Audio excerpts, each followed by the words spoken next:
¿Cómo les va? Feliz sábado. Un gusto enorme poder juntarnos. ¡Ja!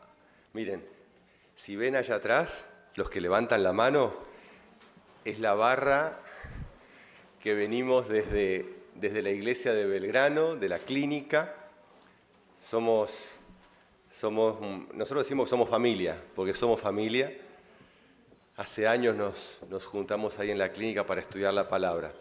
Así que gracias por acompañarme. Para mí es un gusto enorme poder hoy juntos abrir la palabra, escuchar a Dios, escuchar su mensaje, lo que tiene para decirnos. Pensaba, cuando veíamos el video, perdón, no sé si estoy haciendo algo mal, ¿sí?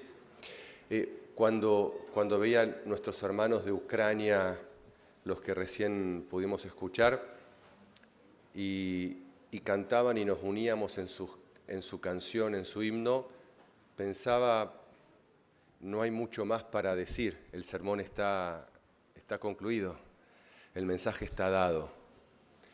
Y pensaba en el increíble regalo que tenemos nosotros de estar acá, ¿no? Plena libertad, gozando del regalo que Dios nos da juntos. Qué privilegio. Es como que, no sé si a ustedes les pasa, pero cuando uno ve todas estas escenas dice, qué bueno podemos estar acá y disfrutar, y Dios nos ayude a no ser conscientes en el sentido culposo de la palabra, sino conscientes en el sentido de darle plenitud a lo que estamos viviendo, a poder abrir su palabra juntos, mientras Dios nos permita y esto pueda suceder así. Así que es un privilegio muy grande abrir su palabra. Y como siempre digo, alguna vez ya vine a compartir con ustedes la palabra de Escobar, de su iglesia. Me acuerdo siempre de este púlpito, porque aquí cuando vos te levantás para predicar, lo primero que tus ojos ven es, háblame de Jesús. Acá está escrito, está tallado, háblame de Jesús. No me olvido más. Me acuerdo del primer día cuando lo vi. Y como sabía que venía a compartir con ustedes, quise compartirles y preparar una meditación en torno al capítulo 9 de Juan. Un encuentro de Jesús con un hombre ciego. Si me acompañan, por favor, Juan capítulo 9. Personalmente creo mucho en que la Biblia está escrita en forma de relatos, porque a los seres humanos, a nosotros nos gusta escuchar relatos. Desde chiquititos nos gusta que nos cuenten historias, nos gusta que nos cuenten relatos cuando nos vamos a dormir, cuando estamos con la abuela, cuando estamos con mamá, con papá. Y Dios, sabiendo esto, nos llenó la Biblia de relatos. También seguramente eligió relatos que tengan que ver con relatos en los cuales se vean reflejados los relatos de tu vida y de la mía. De tal manera que cuando lees estas historias, lees historias que más allá de suceder en un tiempo distinto y lejano, son historias en donde de alguna manera la tuya y la mía se ven reflejadas. Aprendiendo de estas historias, aprendemos a cómo manejarnos hoy. Y el mensaje no se olvida más. Si me acompañan, capítulo 9 de Juan, versículo 1 en adelante, dice lo siguiente. Mientras Jesús pasaba, vio a un hombre ciego de nacimiento. Y sus discípulos le preguntaron diciendo, Rabí, ¿quién pecó, este o sus padres, para que naciera ciego? Respondió Jesús, no es que pecó ni este ni tampoco sus padres. Al contrario, fue para que las obras de Dios se manifestaran en él. Y me detengo ahí. Metete en el relato, acompáñame. Es una historia conocida, pero desafiémonos a meternos a imaginarnos que vos estás transitando estas calles. Estás en Jerusalén, mucha gente va y viene, calles angostas, todo se pierde en el tumulto. Pero allí está un muchacho, un señor ciego. El relato dice que todos sabían que era ciego de nacimiento, o porque lo conocían desde hace mucho tiempo, o porque él decía que estaba ciego desde siempre cuando mendigaba.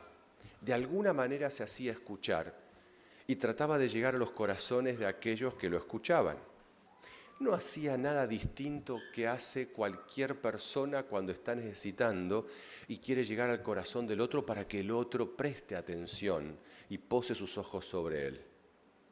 Él pedía, más adelante te dice que pedía limosna. Nunca había visto, ya no soñaba con ver.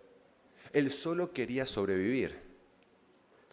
No tenía expectativas más altas que las de conseguir algo con lo cual poder sobrevivir ese día, comer y así transcurrir las horas de ese día y poder irse a descansar nuevamente. Y un grupo de cristianos, discípulos que iban pasando por allí, lo ven. De la misma manera que vos y yo vemos al necesitado. No necesariamente aquel que está mendigando, aunque puede ser, sino aquel que necesita lo que sea. Una palabra, un instante de tu vida, que lo mires, que lo toques, algo que él cree que vos le podés dar. Ojo, puede ser que él crea que vos le podés dar algo que sea muy escaso y vos puedas darle más, pero eso que él cree que ya le sirve, te lo está pidiendo. Y este hombre mendigaba, y cuando los discípulos lo ven, entonces Jesús también lo ve y Jesús continúa caminando, casi como quien quiere saber qué qué van a hacer los discípulos con esta situación que acaban de ver. Y ellos reaccionan de una manera muy típica de nosotros los seres humanos. Rabí, ¿quién pecó? ¿Este o sus padres para que nacieran ciegos? Dios, Jesús, aquí hay alguien que está sufriendo, pero distinto que el resto. Hay alguien que está sufriendo más que el resto. Hay alguien que es evidente que está padeciendo más de lo que padecemos todos habitualmente. Es distinto. Si él padece algo distinto, seguramente es porque alguna cosa tiene que justificar y explicar el sufrimiento de él. ¿Es esto desconocido para nosotros? Es un pensamiento que permanentemente está en la sociedad, todavía hoy. Y Jesús se encontró con esta idea. Y entonces la pregunta del ser humano cuando está frente a este dolor es: expliquemos el dolor, expliquemos el sufrimiento y su origen, expliquemos por qué esta persona está padeciendo, porque si yo explico por qué él está padeciendo, voy a encontrar las herramientas con las cuales aprender para mí mismo, para no ir por ese camino y por lo tanto no padecerlo yo. ¿Se entiende? Porque eso es lo que en el fondo sucede. Necesito una clara explicación de por qué alguien está padeciendo esto, para entonces encontrar qué camino lo llevó a esa situación y por lo tanto poder ir por otro camino para no llegar a esa situación, ni yo ni mis amados fundamentalmente. Rabí, ¿por qué dolor? ¿Por qué el dolor en el mundo? ¿Por qué este hombre está padeciendo así? ¿Quién erró tanto en el camino para que él llegue a esta situación? ¿Él mismo o como nació ciego es evidente alguien antes que él? Sus padres. Y entonces Jesús les dice: muchachos, el problema es que la pregunta es incorrecta la que están haciendo. la pregunta es inapropiada. Y les dice, no es que pecó este ni tampoco sus padres. Al contrario, fue para que las obras de Dios se manifestaran en él. Y acá me detengo un momento. Primer concepto contundente que dice Jesús. Y esto lo dice para el dolor de este ciego y lo dice para todo dolor que hay en la tierra. No pienses que porque alguien tiene un dolor o un sufrimiento especial, distinto, más complicado, tiene que necesariamente haber algo que haya justificado que él llegue a ese dolor. Y esto les pido por favor que lo busquen y lo lean y lo vuelvan a buscar en la palabra de Dios porque es así. Convivo todos los días con el dolor. Soy médico y trabajo en terapia intensiva. Hace 30 años. No busques explicaciones para lo que la palabra no te da explicaciones. Y Jesús fue contundente.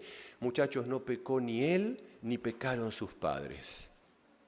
Y acto seguido hay una traducción poco feliz de las versiones en español del texto, porque se usa una palabra gina, una palabra en griego, que significa propósito o resultado. Es decir, cuando uso esta palabra estoy queriendo decir que algo fue o sucedió con el propósito de otra cosa, o que algo sucedió como resultado de algo.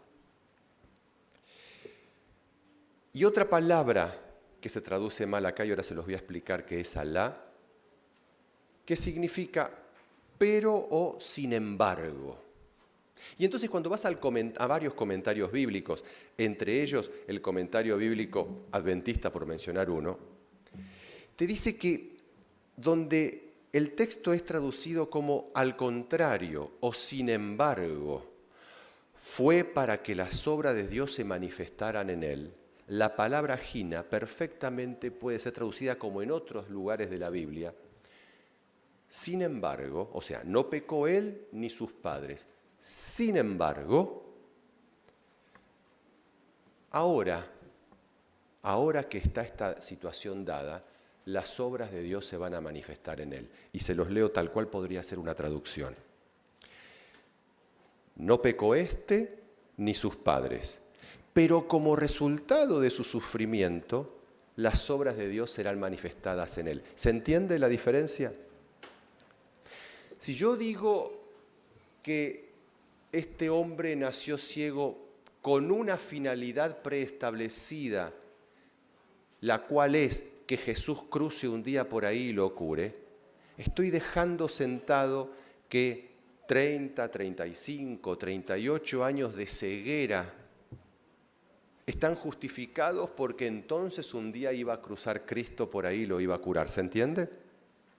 Pero si yo digo, sucedió esto, no por pecado de él ni de sus padres, sucedió, y la Biblia no me dice más explicación que esta. Pero ahora que esto sucedió, entonces ahora, en esta situación, las obras de Dios se van a manifestar en él. ¿Se entiende?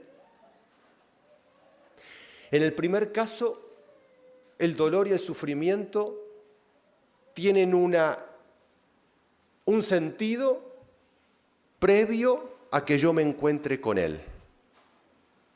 Lo estoy casi justificando. Y cuando el que sufre un dolor muy grande, un dolor destructivo, es muy desalentador y muy destructor de la persona creer que esto tiene previamente un propósito establecido para lograr algo. Claro, no estamos hablando de dolores circunstanciales, momentáneos, sino estamos hablando de dolores destructivos. Sin embargo, si el dolor no tiene sentido y propósito previo, ese dolor destructivo, como puede ser el dolor de este hombre que estamos hablando, sino que el sentido se lo da todo lo que sucede alrededor de ese dolor que ya está establecido y los hijos de Dios alrededor y él mismo frente al dolor. O sea, el dolor al significado se lo damos posteriormente a que éste está. Significa que no tenía sentido, sino que el sentido se lo dimos nosotros cuando nos encontramos con el sufrimiento. ¿Se entiende? Es muy distinto enfrentar el dolor de una manera o de otra, y es muy distinto cuando nosotros nos acercamos a aquel que sufre de una manera o de otra. Y Jesús, queriendo enfatizar esto, les dice: muchachos, error en la pregunta de ustedes, porque es la clásica pregunta que se hace la humanidad frente al dolor. Una pregunta que curiosamente no los compromete frente al dolor del otro. Porque la pregunta es: ¿quién cometió el error para que él esté sufriendo de esta manera? ¿Él o sus padres? Y esa pregunta no me compromete a mí frente al dolor. Sin embargo, Jesús les propone a sus discípulos: muchachos, no pecó ni él ni sus padres, sino que ahora que este dolor está establecido aquí y vos cruzaste frente al dolor, es la oportunidad para que en esta circunstancia se manifieste el poder de Dios. Y les dice: sino que esto sucedió siendo que ahora se va a manifestar el poder de Dios. Y acto seguido, fíjense lo que dice Jesús: me es preciso hacer las obras del que me envió mientras dure el día. La noche viene donde nadie puede trabajar. Mientras yo esté en el mundo, luz soy del mundo. ¿Se acuerdan la expresión luz son del mundo? Que Jesús dijo de vos y de mí: ustedes son la luz del mundo. Jesús dijo de sí mismo: yo soy la luz. Y acá lo repite: soy luz cuando no me escondo de aquel que está padeciendo. Eso está diciendo Jesús. Mientras dura el día, aprovechemos y hagamos las tareas de la luz frente a aquel que está sufriendo y padeciendo. En lugar de preguntarte teóricamente, y a mí me gusta la expresión porque a todos nos suena conocido, en lugar de sentarte en un café a debatir acerca del dolor y del sufrimiento, en lugar de sentarte a debatir sobre el sufrimiento en el mundo y por qué sucede y por qué no sucede y de quién es responsabilidad, dónde está el diablo, dónde está Dios, qué sucede, Cristo te llama a otra cosa. ¿Qué haces frente al dolor? El dolor te increpa. Tanto nos conmueve el dolor que tratamos de esquivarlo buscando explicaciones filosóficas y teóricas frente al dolor. Y la Biblia no se dedica a explicar la razón del sufrimiento y el dolor, sino que la Biblia tiene palabras para el que sufre. La Biblia está llena de palabras para el que sufre y para el que ve a quien está sufriendo, con indicadores sobre cómo actuamos en esos momentos. No necesariamente la Biblia se dedica a explicarte lo que evidentemente es complejo para nosotros, que es la razón de ser del sufrimiento y el dolor. ¿Se entiende, mis hermanos, lo que la Biblia nos va diciendo en esta historia? Jesús es contundente y te habla a vos y a mí. Gustavo, no discutas, ni teorices, ni filosofes. Y yo me imagino a Jesús diciéndome: sí, ya sé, Gustavito, que te gusta filosofar y debatir. Pero frente al dolor, no filosofes, actúa. Frente al sufrimiento del otro, no te preguntes y cuestiones. Hay cosas que podés no llegar a entender en las condiciones actuales. Actúa. Y si te topaste con el sufrimiento y el dolor, es para que las obras de Dios se pongan de manifiesto allí, no necesariamente para que expliquemos la razón de ser de lo que está sucediendo. Como cristianos, seamos luz que lleva una mano, lleva una palabra, lleva una atención lleva claridad allí donde hay oscuridad, aunque a veces no podamos explicar todo lo que quisiéramos. ¿Y sabés qué es peor? Y solo lo menciono y no vamos a entrar en eso. Si intentás empezar a explicar el dolor, podés cometer el error que cometieron los discípulos acá. Estar tratando de pensar quién cometió el error para que eso suceda. O peor aún, ¿se acuerdan de 3 amigos que fueron a hablar sobre el sufrimiento de otro amigo llamado Job? ¿Se acuerdan? Todo un libro de la Biblia, tratando de explicar por qué sufría este amigo Job. Y Dios le dice: muchachos, no expliquen lo que no están entendiendo. Dedíquense a abrazar, a asistir a aquel que está padeciendo. Y yo no sé si podremos explicar más o menos esta situación de sufrimiento y dolor, pero sí sé que el mundo es distinto cuando abrazás al que sufre. Y en el momento que estamos viviendo ahora, donde el mundo está en vilo por esta guerra y este padecimiento impensado, cuando estábamos saliendo de la pandemia, cuánto dolor, qué locura. El ver de gente que va y se inscribe en grupos de voluntarios tan solo para ir a ayudar, a asistir, a mí me conmueve el corazón y me dice: están siendo luz. Y me hace acordar las palabras de Jesús. ¿Se acuerdan? Mateo 25. Tuve hambre, tuve sed, estuve en el frente de batalla, estuve en guerra, estuve aquí, y vos fuiste luz. Tal vez no pudiste explicar todo, pero sí pudiste ser luz. Y yo necesitaba luz, no necesitaba explicaciones. Entonces Jesús les enseña el camino a los discípulos.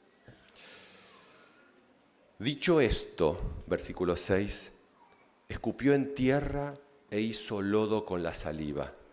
Y con el lodo untó los ojos del ciego y le dijo: ve, lávate al estanque de Siloé, que significa enviado. Por tanto fue, se lavó y regresó viendo. Casi como nunca había visto, evidentemente no tenía el sentido de la vista desarrollado. Y de la misma manera que un día tomó tierra y formó al hombre, Jesús nuevamente toma tierra y la unta sobre los ojos de este ciego y crea el sentido de la vista que él nunca había tenido. ¡Wow! Lo manda a lavarse y regresa viendo. Y entonces, frente al dolor ahora curado, con una respuesta contundente de Dios, de Jesús, se genera una enorme discusión en la sociedad.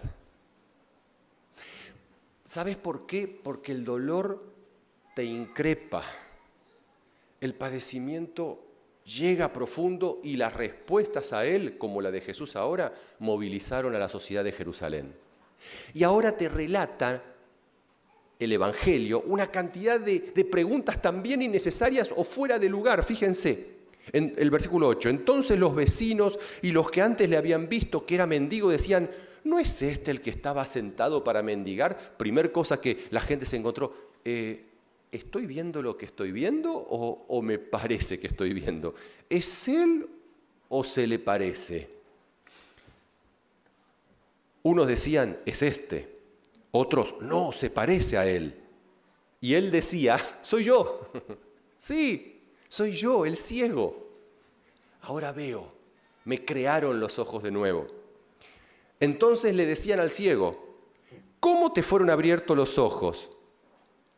Y él decía: un hombre que se llama Jesús hizo lodo, me untó los ojos y me dijo: ve al Siloé y lávate. Entonces cuando fui, me lavé y recibí la vista. Y le dijeron: ¿dónde está él? No lo sé. Ahora, grabate la escena. El ciego veía. La gente alrededor estaba preguntándole cómo había llegado a ver, cuando en realidad lo único que importaba era que él por fin estaba viendo. Por fin estaba liberado de su dolor, y la gente que antes se preguntaba quién era el culpable de su dolor, ahora se preguntaba el mecanismo a través del cual él había sido curado. ¿Te das cuenta cómo solemos errarle las preguntas y las inquietudes? El ser humano que estaba padeciendo profundamente desde que había nacido, ahora había sido liberado. Era esa la causa de alegría y de felicidad para él y para el entorno. Sin embargo, la discusión se puso en torno a cómo había sucedido esto. ¿Quién puede explicarlo? A mí me parece que es un relato que nos representa tanto a los seres humanos hoy, ahora, frente a estas situaciones. Y entonces empeora todavía todo esto cuando llegan los profesionales, los que sabían sobre religión. Y dice, verso 13, llevaron ante los fariseos al que era ciego. ¿Por qué? ¿Para que ellos vean la obra de Dios? ¿Lo llevaron para que vean cómo Jesús había cruzado con él y ahora él veía? No, lo llevaron porque el día en que Jesús hizo lodo era sábado. Y no se podía hacer eso según ellos decían. ¿Te das cuenta lo que el relato te está diciendo? ¿Te das cuenta la locura de la que te está hablando? ¿Cómo nos relacionamos en torno al dolor? Ahora la discusión y pasaba al plano teológico. Si era correcto o no devolverle vida al que no la tenía, sino el lodo. El problema era el barro. Si era correcto o no eso. Fíjate cuán lejos de donde pasaba la cosa estaban esta gente. Entonces los fariseos le volvieron a preguntar al que había recibido la vista. Y él le dice, me puso lodo sobre los ojos, me lavé y veo. A ver, es esto, no es otra cosa, solo es esto, ni más ni menos. Entonces algunos de los fariseos le decían, este hombre no es de Dios, porque no guarda el sábado. ¿Cómo? ¿Leí bien? Estaban viendo la misma presencia de Dios devolviéndole vida al que no la tenía, vista al ciego, y cuestionaban lo que estaban viendo al que lo había hecho porque no se adaptaba a determinadas reglas que a ellos se les había ocurrido que tenía que ser así. Otros, más cuerdos, decían, ¿cómo puede un hombre pecador hacer estas señales?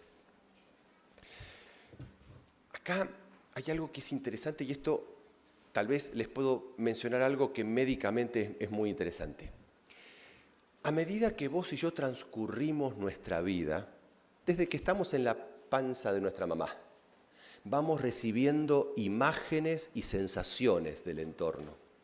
Estas sensaciones, estas imágenes, sonidos, influencias, van modulando nuestro cerebro de tal manera que llegamos a tener la estructura mental que hoy tenemos.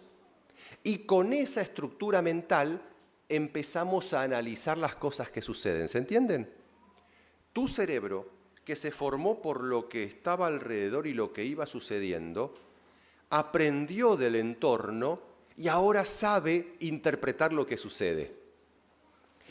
Cuando en el entorno de estas personas que habían adquirido esta estructura mental sucedió algo que rompía completamente con los esquemas que ellos tenían dos opciones: negar lo que estaban viendo o repensar las estructuras mentales con las cuales analizaban lo que estaban viendo. Es claro el relato. Y este relato te representa a vos y a mí de una manera increíble. Porque a medida que transcurrís en la vida y te enfrentás con diversas situaciones, puede llegar el momento donde te encuentres con algo que no es explicable dentro de la estructura mental que vos mismo desarrollaste a lo largo de tu vida. Y frente a esto, la pregunta que nos hace Dios es, ¿qué vas a hacer? ¿Vas a cuestionar lo que es incuestionable porque lo estás viendo? ¿O vas a tener la disposición de revisar las estructuras mentales, lo que en medicina hoy se llama neuromodulación? Lo habrán escuchado. La plasticidad cerebral o neuromodulación es ir modificando las estructuras de nuestra mente y nuestro pensamiento de tal manera que nuestro cerebro vaya incorporando aquellas nuevas cosas que vamos viendo y desaprendemos lo que hay que desaprender y aprendemos aquello nuevo que necesitamos. Jesús les estaba mostrando e intentando hacer esto. Y había un grupo que decía, epa, alguien pecador no puede estar haciendo esto. Y había otro grupo que decía, no, este hombre no es de Dios porque mi estructura mental me dice que esto no puede hacerlo si este hombre fuera de Dios. Y sigue el relato. Había división entre ellos, versículo 17. Y volvieron a hablar al ciego. ¿Qué dices tú del que te abrió los ojos? Y él dice lo obvio. ¿Qué dirías vos? Es profeta. O sea, muchachos, no hay mucho para discutir. No veía y ahora veo. Es profeta. Los judíos que no creían en... Entonces fíjate a lo que llegan. Los judíos entonces no creían que él había sido ciego. ¿Sabés cómo decimos, si me permite una expresión muy nuestra acá de Buenos Aires? Ah, güey. ¿No? Eso es lo que dicen los chicos. Ahora, para sostener su pensamiento, era necesario dejar de creer que el que era ciego durante toda su vida, ahora no era ciego.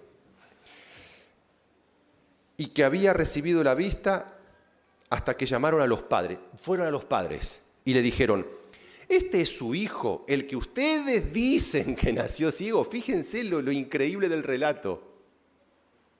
¿Este es su hijo el que ustedes dicen que nació ciego? ¿Cómo es que ve ahora? Y los padres dijeron, sabemos que es nuestro hijo. ¿Cómo ve ahora? No sabemos. ¿Quién le abrió los ojos? Tampoco. Él tiene ya muchos años, pregúntenle a él. Y el relato bíblico es muy fuerte cuando tiene la siguiente expresión, la encontrás en el versículo 22. Sus padres dijeron esto porque tenían miedo de los judíos. Qué poderosa que es la mente cuando establece estructuras inmodificables en la mente de alguien. Los padres estaban viendo lo innegable que su hijo ahora veía. Por fin su hijo estaba viendo que era lo que ellos habían clamado a Dios durante toda su vida. Nunca imaginaron que esto pudiera ser real y ahora era real. Pero la estructura mental y la estructura religiosa de la cual eran parte, les daba miedo que si ellos decían algo a favor de Jesús, fueran excomulgados o fueran sacados, porque ahí dice, les daba miedo porque habían dicho los judíos que si alguno confesaban que Jesús era el Cristo, iba a ser expulsado de la sinagoga. Y los mismos papás prefirieron mandar el tema para que lo vean con su hijo. Cuando veo esto, digo, ¿por qué Jesús puso semejante relato en el Evangelio? Y probablemente para que vos y yo comprendamos que las estructuras que Él quiere modificar en nuestras propias mentes son fuertes, poderosas, difíciles de modificar y que solamente la tarea de su Espíritu puede ir remodelando nuestro cerebro para que no neguemos cuando Él nos está hablando. Y por eso te muestra que hasta los propios papás estaban asumiendo esta actitud. Sigue hablando. Y dice, verso 24, lo llamaron al ciego y le dijeron, alaba a Dios y da gloria porque te curó, pero este hombre es pecador. O sea, esto es así, no se modifica. Y sigue el relato. Y él les dijo, si es pecador no lo sé, pero hay una cosa que sé, no veía y ahora veo. Luego le dijeron, ¿qué te hizo? ¿Cómo te abrió los ojos? A ver, estaban tratando de entender la obra milagrosa de Cristo. No se entiende esto, muchachos. La obra del Espíritu no puede ser siempre claramente explicada. Lo dijo Jesús, ¿se acuerdan? Él obra como el viento, oyes el sonido, pero hasta ahí. Hay cosas que Dios obra en el corazón tuyo y mío que no podemos explicarlo. Y vuelven, ¿cómo te hizo esto? Explícanos un poco más cómo sucedió. Y él les dijo, ya le dije y no lo escucharon. ¿Por qué lo quieren oír o de nuevo? ¿Quieren ser sus discípulos? ¿Ustedes también? Vos sos discípulo de él, le dijeron. Nosotros somos discípulos de Moisés. Nosotros sabemos que Dios ha hablado a Moisés, pero no sabemos de dónde sea. Y fíjate lo que deja ver este texto. A Moisés lo conocemos y creemos en Moisés, pero no sabemos qué currículum tiene este Jesús, porque estaba diciendo eso. No sabemos de dónde es, no sabemos de quién aprendió, no sabemos de dónde es su escuela. Por lo tanto, no estamos en condiciones de considerar que es alguien que viene de parte de Dios. Veamos lo que veamos. Nos muestre Dios lo que nos muestre. Nuestra estructura no nos permite modificar esto y aceptar que Jesús es el Cristo. Entonces sigue diciendo, respondió el hombre, en esto sí que tenemos una maravilla, que ustedes no saben de dónde es y a mí me abrió los ojos. Desde el verso 32, desde la eternidad, nunca soy yo que alguien abriera los ojos a uno que nació ciego. Si no procede de Dios, no podría hacer nada. Le contestaron, tú naciste sumido en pecado. Casi que respondieron a la pregunta, ¿se acuerdan? Inicial, ¿quién pecó? ¿Sus padres? No, esto que vos tuviste fue pecado. Y dicen, ¿y quieres enseñarnos a nosotros? ¿Vos querés enseñarnos a nosotros? Y lo echaron afuera. Y acto seguido, Jesús se encuentra con él y realiza, mis hermanos, realiza la única pregunta que vale la pena de todo este capítulo. Jesús, verso 35, oyó que lo habían echado y cuando lo encontró, o sea, se ve que lo buscó, porque sabía que lo habían echado, le dijo, ¿crees tú en el Hijo del Hombre? Y él le dijo, Señor, ¿quién es para que yo crea? ¿Lo has visto? Y es el que habla contigo. Y lo adoró. ¡Wow! 11 preguntas encontré en el capítulo hasta que llegó la pregunta que valía la pena. ¿Crees en el Señor Jesucristo?, le dijo Jesús. ¿Crees que en el Hijo del Hombre? ¿Estás creyendo en Jesús? Era la única pregunta que importaba. Y los hombres llenaron de pregunta el evento. Llenaron de cuestionamientos primero el dolor y después el milagro. Buscando, ya sea en el dolor o buscando en el milagro, sostener lo que su propia estructura había dicho que era. Y finalmente, cuando no pudieron sostenerlo más y simplemente decidieron creer o no creer, Jesús llega a aquel que había sido beneficiario de la presencia del Espíritu y le dice, ¿crees en el Espíritu? ¿Crees que Jesús es el Hijo del Hombre? Y entonces termina el capítulo diciendo, dijo Jesús, para juicio he venido. O sea, vine para que se repiense todo y para que el nuevo valor, la nueva regla sobre la cual se va a emitir juicio sea yo mismo. La nueva lente con la que vos y yo tenemos que leer todo el texto de la palabra de Dios es Cristo mismo. Habiendo traído la luz que trajo Dios hecho hombre para que entendamos todo lo que nos había querido decir a través de los profetas y los escritos y había costado tanto que sea entendido.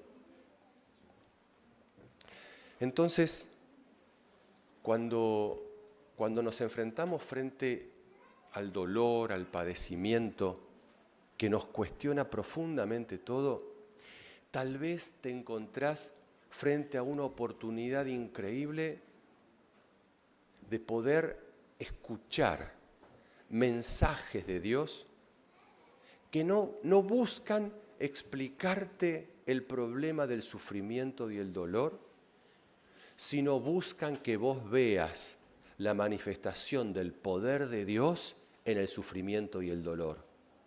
¿Es claro, mis hermanos, esto en este relato? ¿Lo ven de esta manera?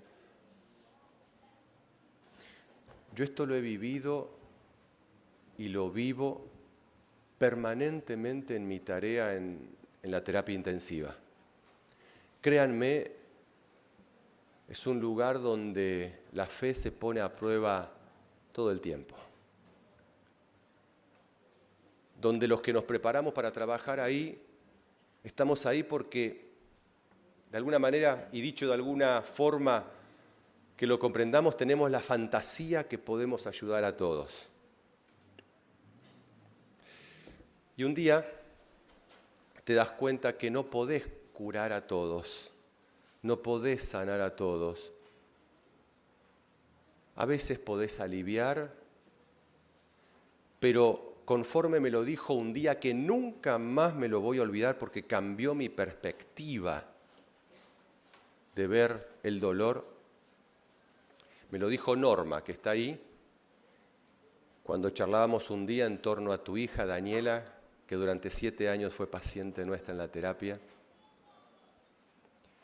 Normita, charlando, me dijo, y haciendo alusión a la parábola del buen samaritano, me acuerdo que me dijo, Jesús llevó al herido hasta el mesón y le dijo al mesonero, cuídamelo hasta que vuelva. Y saben, ese día aprendí que frente al dolor no puedo lograr todo aquello que cuando estudié medicina soñaba que iba a lograr. Ojalá pudiera. Créanme que ojalá pudiera. Me vienen a la mente diferentes escenas y momentos. Pero sí sé que vos y yo estamos llamados para cuidar a aquel que está con dolor. Y eso sí, todos y cada uno lo podemos hacer. Cuidar significa prestar atención, cuidar significa estar, cuidar significa escuchar, cuidar significa no preguntarte y teorizar filosóficamente frente al dolor, sino hacerte cargo del dolor de aquel que está cerca tuyo, de aquel que podés algo hacer. Y el poder de Dios se manifiesta de tal manera en esos momentos que créeme que te cuestiona enormemente muchas estructuras que tenías en tu mente hasta ese momento. Y me voy a permitir mencionar algo de Dani, con tu permiso, Norma. Dani, la hija de Norma, fue nuestra paciente durante 7 años y fue la paciente que más influyó en mi vida. Dani tenía una enfermedad, porfiria, que episódicamente, una vez por año, por decir algún periodo, pero no era tan así, le generaba parálisis progresiva en todo el cuerpo y tenía que llegar hasta nuestra terapia intensiva, entrar en respirador y superar esa etapa y volver nuevamente a un centro de rehabilitación para empezar la ardua tarea de ir recuperándose para poder caminar. Y cuando estaba lográndolo, otra crisis venía sobre su cuerpo y volvía a terapia intensiva, y esto sucedió 7 años. Créanme que no entendía ni comprendía nada. Hubiera hecho lo que sea para devolverla a Dani sana y salva. Y recuerdo que cuando llegó la pandemia y vos y yo sufrimos el encierro, ¿o no lo sufrimos? ¿Sabés lo que disfrutó Dani? Contacto humano. ¿Sabes por qué? Porque empezamos a hacer las cosas por Zoom. Y ella sí se podía unir al Zoom desde su sitio donde estaba haciendo rehabilitación internada. Créeme que profundamente me cuestionó tantas cosas esto y dije, para mí esto es encierro y para Dani es contacto. Y estaba por ser liberada ya de su rehabilitación y de vuelta a su casa, y quedaban solo unos días. Y Dani tuvo una recaída, ingresó nuevamente en la terapia y llegó hasta la situación nuevamente del respirador. Y un día Dani me llamó y me dijo, Gustavo, te pido algo, por favor. No me pongas en respirador de nuevo. Ya está. Hasta acá llegué. Pero Dani, solo te pido que no te enojes. Sé que la lucharon mucho. Hasta acá llegué. Y me acuerdo que me dijo, ¿sabes algo? Anoche soñé con Jesús. ¿Viste ahí en la punta de la cama? En la pieza 204 de la terapia intensiva. Allí estuvo Jesús sentado. Estoy en paz. Ya está. Gracias por haberme cuidado tanto.